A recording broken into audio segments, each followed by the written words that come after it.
Hey, Tailblazers! I'm Rebecca Cunningham, and this is Girl Tales, a kids' podcast packed with girl power and stories where every child's voice matters. Before we get started, I'd like to send a very special shout out to Noah Kai in New York City and wish a very happy 9th birthday to Ellie J. Ellie and Noah, thank you both so much for listening to Girl Tales. I hope you love this story today. Grownups, Girl Tales is brought to you by families like yours. If you would like to hear your child's name at the top of our next episode, or if you would like me to wish them a happy birthday, head to patreon.com/girltales and join a team today. Now, on to our episode. This is a story you might have heard before, but it's one of my favorites. This is Mother Winter. Enjoy!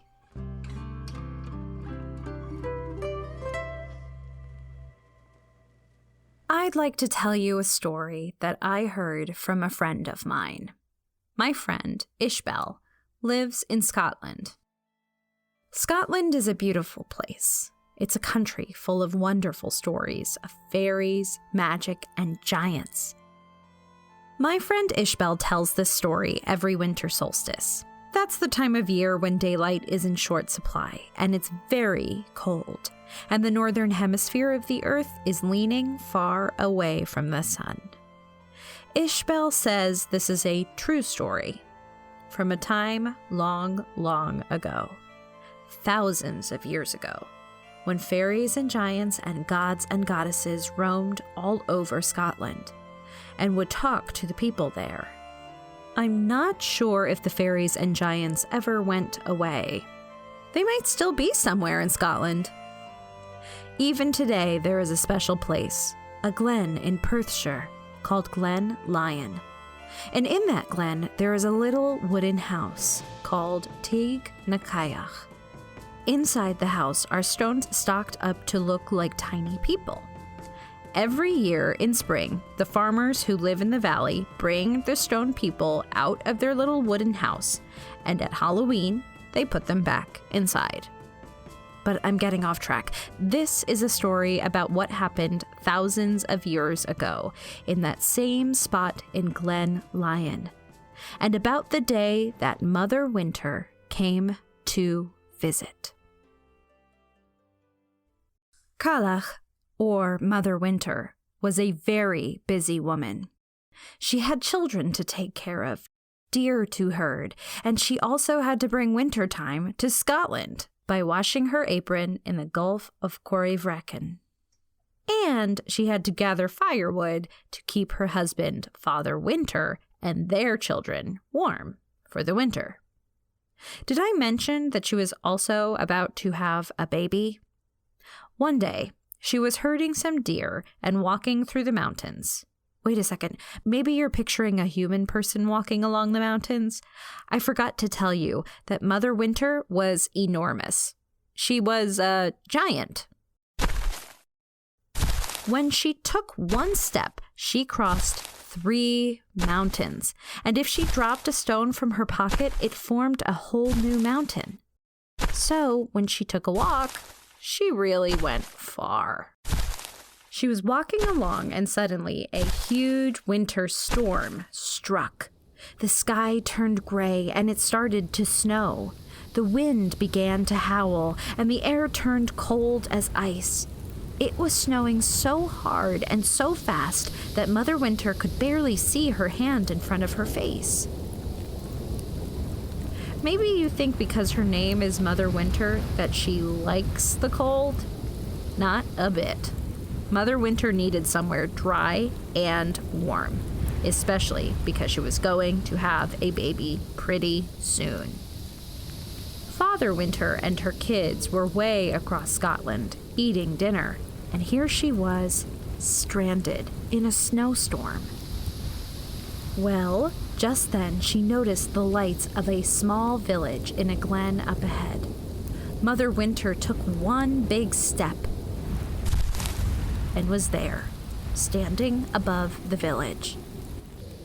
Hello! Mother Winter called. Her voice was like thunder because she was so big. Faces appeared at the windows of the cottages and crofts. The villagers saw Mother Winter and knew right away who she was. They came out of their homes and shouted up to her. "Welcome to Glen Lyon, Cailleach. Welcome to Glen Lyon, Cailleach. Welcome to Glen Lyon, Cailleach. Thank you," she called back. "Is there anywhere I can go to get out of this snow? I'm going to have a wean soon." A wean is a Scottish word for a child or a baby. The villagers looked at each other. Mother Winter was so big they didn't have a house big enough for her. But she needed somewhere to stay, and they wanted to help her. "We're going to build you a house," they shouted up. They didn't have to be so kind, but before you could blink, the villagers all came out of their houses and started to build. They used straw bales and wood, peat moss and clay, and created walls. The snow came down. The villagers took a few stones from their own houses and added them to the walls. Still, the snow came down.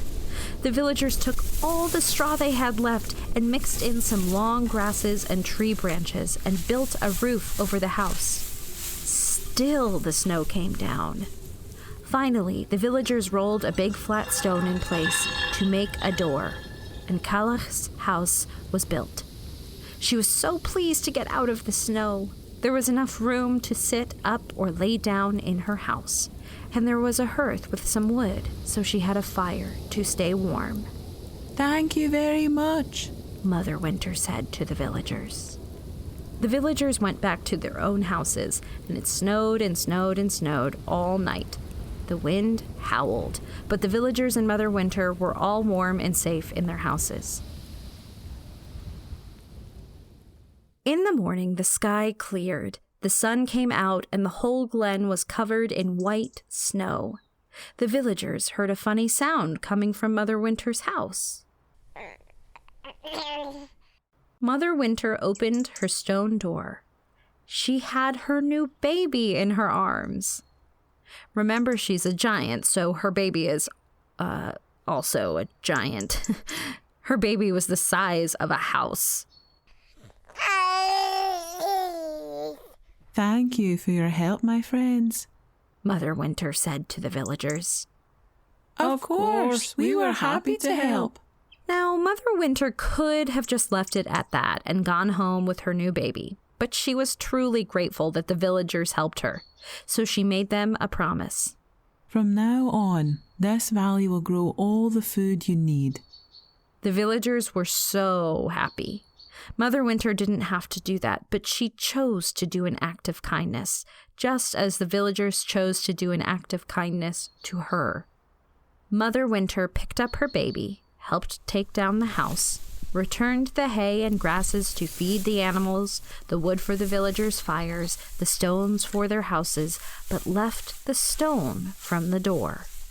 That way, she'd remember the glen every time she went walking. Mother Winter walked home to show her family the new baby and to get some giant oatcakes. The villagers kept the giant stone, and over thousands of years they passed the story of Mother Winter down. They found smaller stones and placed them under the big stone. Every spring they would bring the small stones out to enjoy the good weather, and every Halloween they would put them back under the big stone to stay warm for the coming winter. Even today, well, you remember from the beginning of the story, even today there is a special place, a glen in Perthshire, called Glen Lyon. And in that glen there is a little wooden house called Tig na Cailleach. Inside the house are stones. Those stones help us remember the story of Mother Winter and the snowstorm, and that kindness can make a difference. That was Mother Winter, produced by Tessa Flannery and Maria Wurttele. Girl Tales is a Cordelia Studios production. Grownups, you can get access to ad-free episodes of Girl Tales, as well as a range of other shows for the kids in your life, by subscribing to Starglow Plus on Apple Podcasts. If you'd like to hear me narrate the original stories of Alice's Adventures in Wonderland, The Wonderful Wizard of Oz, or Rebecca of Sunnybrook Farm, head to patreon.com/girltales and join Team Sunnybrook or above. Don't forget to subscribe, rate, and review wherever you get your podcasts. And hey, if you loved this story, share it with a friend. Oh, and remember, I believe in you. There's a hill and a road and a path where I know you must go. Through the sun, wind, rain, or snow. But wherever you venture, you can always come home. 'Cause I trust your heart, I trust my heart, and I trust your mind, I trust my mind, and I trust the friends, I trust the friends I know you will find o'er the hill and on the road. So off you go.